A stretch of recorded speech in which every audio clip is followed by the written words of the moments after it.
morning guys, good morning. Ayan, another day, another video. Medyo malat tayo ngayong umaga, no?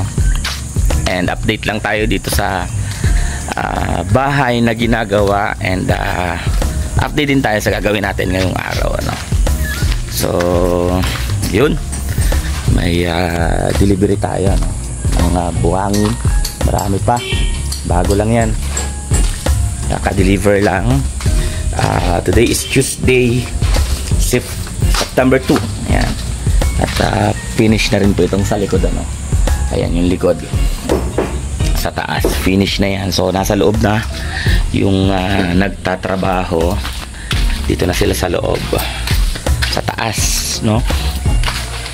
Malapit na siyang matapos. Yan, kaya tayo may nagpupukpok na at may naghahalo na. Ayun, dito lang pala ang hinalo. Yun, dito ang hinalo, hariko. Ayan, dito naghahalo sa taas. Doon na sa sa kabilang pader ang pipinish. Na-finish na ano, kadinis, ano? Yung kabila, finish na din tong kabila. So dito na ho sa kabila. Maulan kaya dito sa loob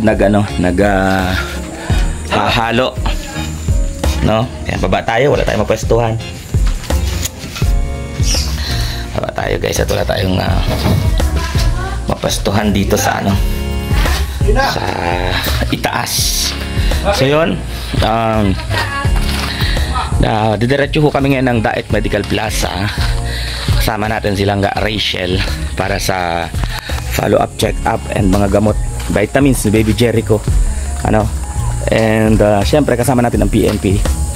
Nag-2 team sila para ma-assist tayo. And didiretso rin ho dun sa San Pascual si Rachel para sa update ng pabahay, ano. Yun po yung update natin for today.